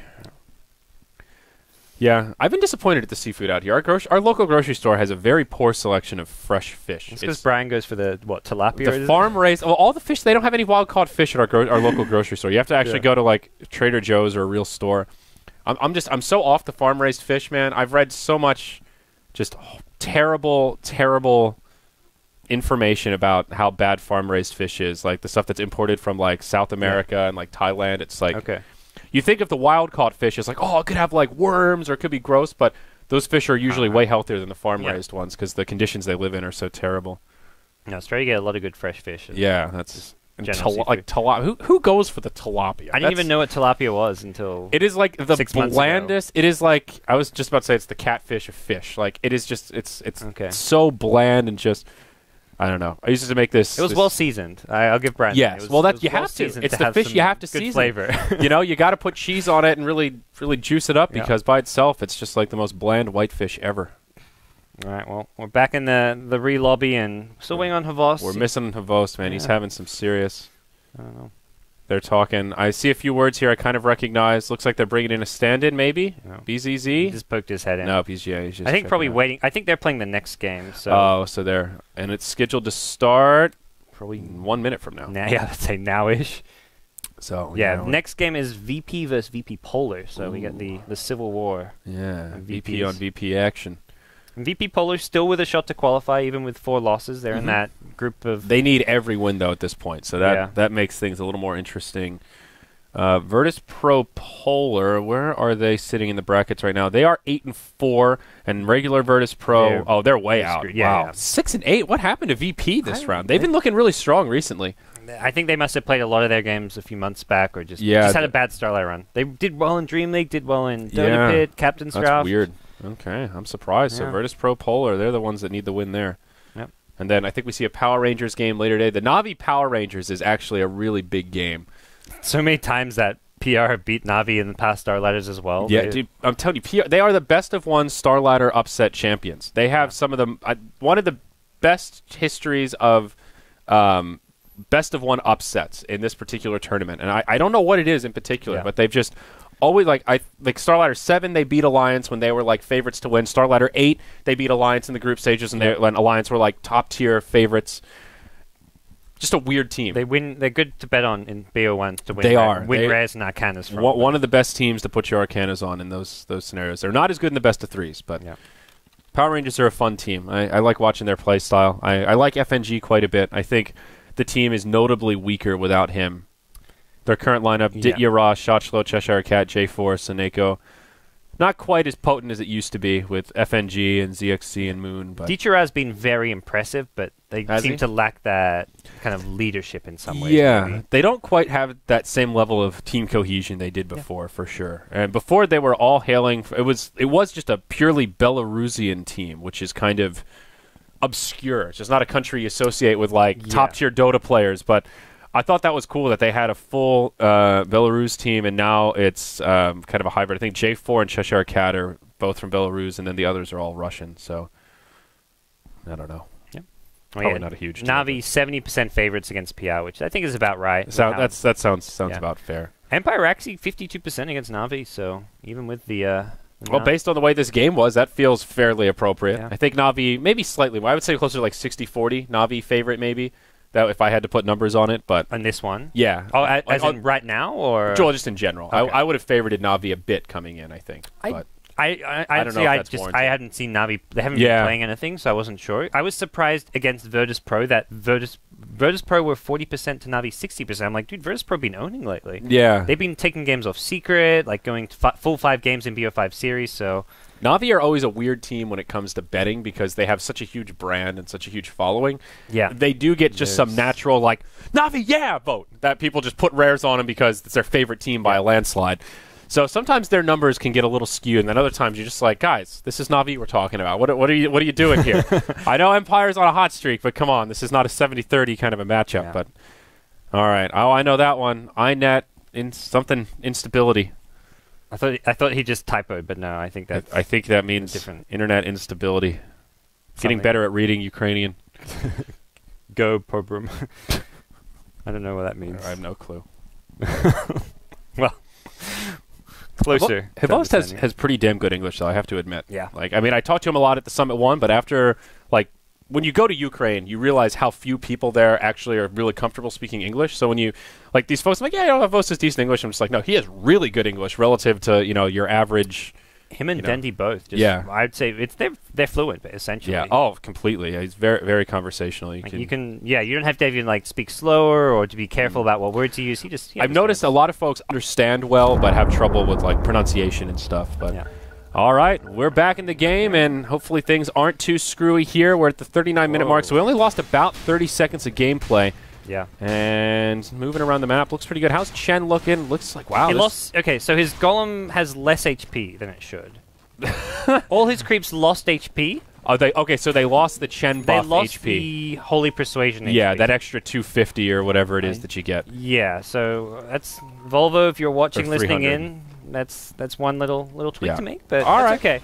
That's pretty minor. If that's the only problem that we see, I think that's palatable. If the remake was because of Empire, I'd feel worse about it, but Navi's kind of they're the ones who forced the reload because of internet problems, so yeah. It's always that like who's to blame for the reload. So if other Navi thing that sucks about reloads, you don't get graphs anymore. Graphs break. They don't know how to handle the changes, so we gotta do this one blind. I know that's your comfort zone. Mental math, yeah. I'm a big stats hater. You boycott the graphs kind of naturally. One of those old school guys. I look at the graphs and go, numbers! This is great! Look at all this! Just, would you look at all this data?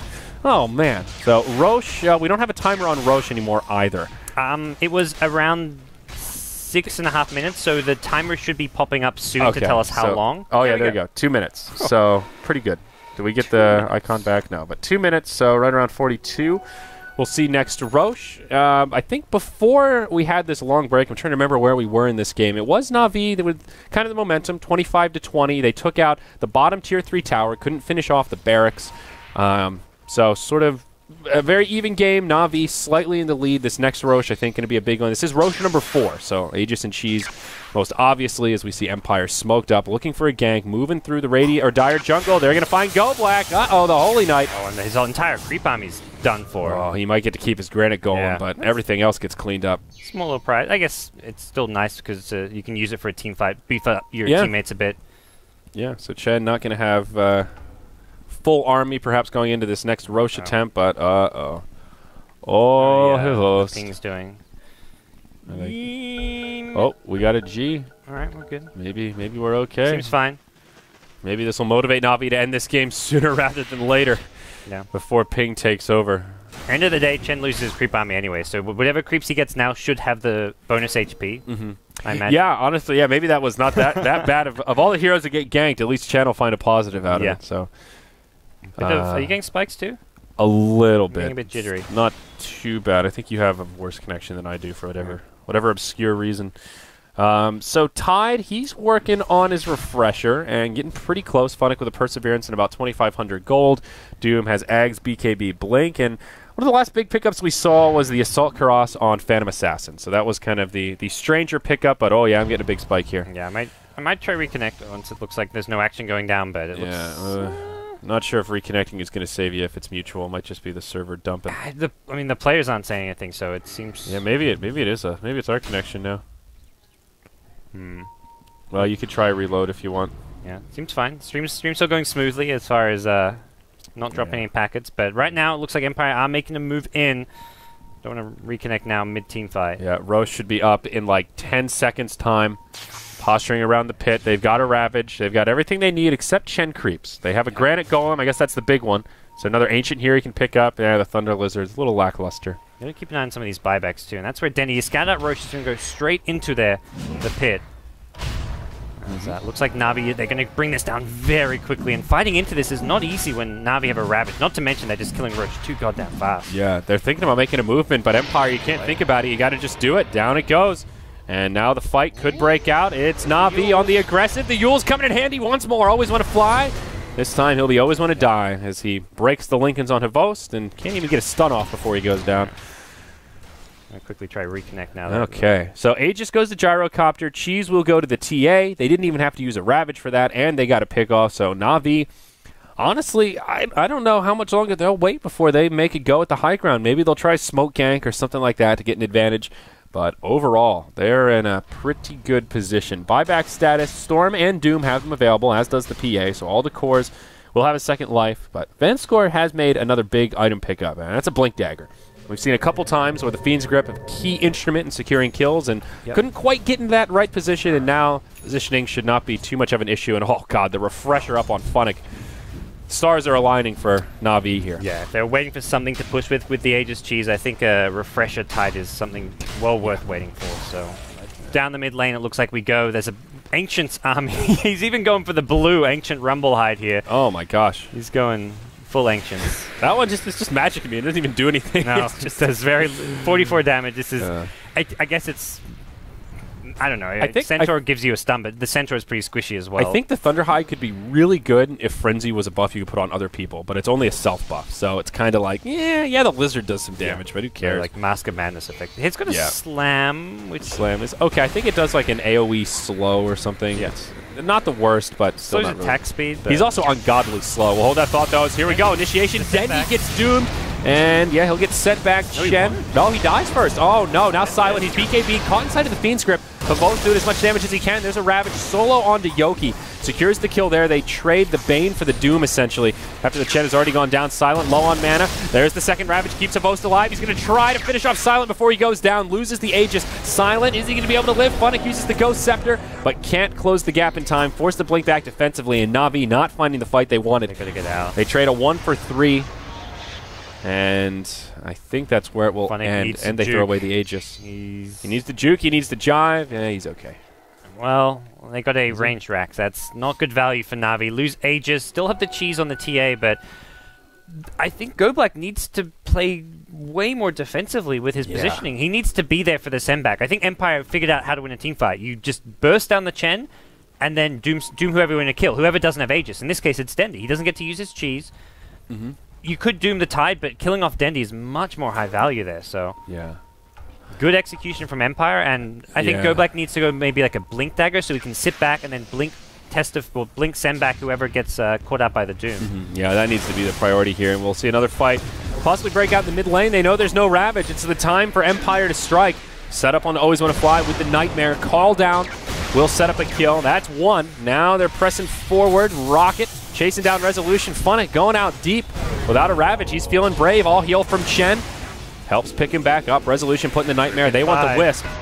And Always Want to Fly. Walk down. Seriously, they put a grip if they need to use it to be on the safe side. He should grip. He waited a long time to do so. Resolution now being kept into place. Can they even kill him off? Just barely. Silent now low on mana, still fighting his way out of this one. The Doom on Dendi again! The Chen is dead once more, and Dendi gonna probably be okay this time. He's got enough HP, assuming the Doom stays back. It's Silent they want, though. Yeah. And Silent, it looks like they'll get. 3 kills on Havost, and the Doom barely lives. Walk away just a few hit points. Actually gets hit by a rocket. Not going to be anyone nearby to secure the kill, but a big fight for Na'Vi. And again, GoBlack in kind of an awkward position where just a little too far forward. Like they even had Resolution slept, and he kind of just hung around there like, yeah, I'm going to be involved in this. And, well, that bit him in the ass a bit as PA got a couple of those coup de grace crits. And, well, now we might see some buybacks. This is risky because there's a Storm Spirit who you buys back and suddenly you're caught out. He's going to probably just wait for the low respawn though, and I think Na'Vi may just be wisest to back off here. Send some illusions to do a bit of poke damage, but... Yeah, I mean, they already forced the buyback on the PA, so essentially got what they came for, and without Ravages again. That's the key facet here, and now Chen with that Ags can just spam the ultimate every 30 seconds.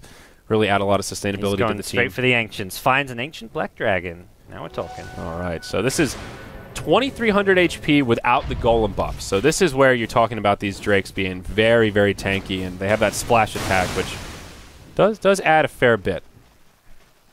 So what damage type are the Dragon Ancients? Do they push particularly well, or are they just a regular physical auto attack? Regular. Just regular. I don't think there's any. I don't like that you can't mouse over it and see what they're doing. What damage type are you, Mr. Drake? Talked about this before, but they changed the little portrait. Now his face looks so derpy. I can't stand it. On the dragon. Look at it. He used to look so ferocious. Now it looks like Piper. Yeah, that's to say that has that little puppy dog look. Yeah. Just tongue hanging out. Like. Well, hey there, gang. What's going on? The derpy dragon. Well, Empire have made a couple of key item pickups here. PA grabs the Lincoln, so going a little more defensive, and the Doom Refresher. Yeah, so that is 2 Dooms, and, well, speaking of big items now, a Butterfly on Vost. Up till now, it's been Empire defending and using their buybacks and winning fights off of their buybacks, but we're going to get to a point where Na'Vi need to have buybacks as well. If you want to be able to beat and push into a Doom, you've got to have whoever gets doomed and killed, the ability to buy back, boots of travel back in. So that's going to be key here. Obviously, ideally, GoBlack saves 1 or 2 of them using the Test of Faith send back, but you can't rely on that. You need Dendi with buyback. You need Havost with buyback, boots of travel probably as well. Yeah, BOTs are going to be the next big thing in this match, I reckon. Dendi's already picked up his, but he is the lone carrier right now. We'll see a smoke rotation from Empire, rotating from their base through the mid lane into the dire jungle, and they could bump into old GoBlack here. He's got 2 big creeps. He's ready to fight. 2,600 HP on that big black Drake. They go on to GoBlack. They burst him down, but he's still got the creeps nearby. The Lincolns! It blocked the grip! He didn't know he had a Lincolns now. Vangscore's going to go down. The Deathwood from the Witch Doctor. And Doom on Funnick. He's not going to get off a single Ravage this fight. Well, the double Doom. This is terrible for Na'Vi. This is going to be close to a full team wipe from Empire. That was right as Resolution bought his Lincolns. He's like, I'm going to lead the way because this Bane's going to try BKB grip me, and guess what? It's not going to work because he will not. He didn't have time to check his items. Like you can't even blame the Bane for that one. Yeah, it's a fresh pickup. What a way to reveal it. So 1 for 4. That's like a 5,500 net worth trade, and now Empire will gain the momentum in this game and start to level things out a bit. Maybe move towards some of these last remaining outer towers. Was Cheese eaten in that fight? It looks like it was. It was used earlier by Dendi after he got doomed. In the previous fight. Yeah. But that's the way you do it. If you can get a Doom off on the Tide before he can Ravage, stop the Fiend script, and get a Doom on the TA, I mean, that is value town right there. And they're short on buybacks. So Vost does not have one. Dendi does. May look to make a play. They still have double Ravage, which is a scary thing. Glyph. So yeah, there is some hope here. And if Empire overcommit, Na'Vi could really punish this. No buyback money on the Tide. Close, but no cigar quite yet. Glyph comes out as the tower gets low. Chen still has a few creeps in the base. There's Ravage number 1. Connects on quite a few. Funnick gets all healed, stuck inside of the Yules. Will try to refresh. Perhaps. No, holding the refresher for now. Funnick will live thanks to the Ghost Scepter. Gets sent back by the Chen. What a close call that was. Na'Vi going to lose their Chen once more. Death Ward secures the kill, and their mid lane of Barracks will go down also. Havost and Dendi coming up in just a couple of seconds, but it's not going to matter as Empire get exactly what they came for. Dendi could have bought back, but I don't know if it would have even guaranteed a 1 fight or the ability to defend there. Silent going to get caught up by a grip, though. That's problematic until Resolution gets him with a huge crit. Second Ravage comes up, but Dendi's already doomed. He needs a send back, but once again, Chen is dead. No saving Dendi.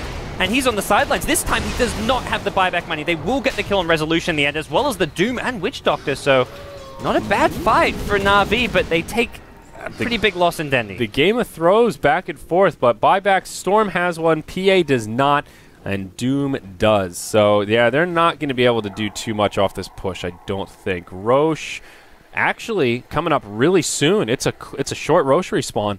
How long was that? Oh, you have a timer. Yeah. Oh, you don't have the timer? It's coming up in about 10 seconds. So they could potentially make a move here. I don't know. I'm trying to theory craft in my head. Could that have been better if they just bought back on Dendy and committed to a hard team fight? They had a second Ravage that they didn't use at the beginning. He saved it for a while after he got sent back. So they could have just gone for that huge blow up, let TA come in and drop a couple. It would have been really risky, but I think there's a chance they could have saved the barracks. And it's not like you're saving the buyback with Dendy, because once Dendy comes back, if he dies again, he loses more money, and he didn't have buyback money. So it wasn't like Dendy was going to come fight after losing racks with 2 lives. He still just had the 1 life. So sort of an odd way to handle it from Na'Vi. Very, very surprisingly defensive, I think, is the way I would put it. But here we go. Scouted. Silent. He has the inventory space for the steal. Oh, man, looking at that Radiant Vision, too. He sees exactly what's going on. Na'Vi have no clue. It's all darkness on the high ground. Got to grab and grab fast. Can Silent actually do it, though? This could be a very risky play. If he misses, this could be costly. If he gets silenced, will he go in for it? Hops down and does not snatch it. He doesn't die either. Okay, got a cheese. Okay, he gets the cheese. All right, that's something. All right, so that's worth it. And he lives. That's the key thing. It was a little bit of a close call. He used a BKB, but he's down in 5 seconds anyway, so yeah, I guess worth it. I thought he took a long time to zip in, but maybe expecting Na'Vi not to pick up an Aegis right away, but you're against a Storm. Or he was hoping for the cheese. Maybe that was all intentional, or he just wanted to sort out where the Aegis was, where the cheese was. He passes the cheese over to the PA, so... All right, so give Resolution that nice little burst heal there. All right. Be into that. No Abyssal Blade for PA. I mean, PA is doing good damage, but an Abyssal Blade would just really give that insta KO capabilities that you really want your PA to have. Although Ghost Scepter on Tide, Vangscore may need a Ghost Scepter himself as well. Like at this point, sure, the 8 charges are nice and all, but I'd almost be dropping that for a Ghost Scepter, which could just save your life. Yeah. Now, I have to admit, I feel like these Chen creeps really have not been that big of a deal in these fights. 15% HP, it's like nice, but... It is something you don't notice, I guess. Yeah, it's true. You don't really feel that 15%. You're just, in general, a little more tanky, but I don't know. Still haven't had that moment where I've been like, and the Chen creeps!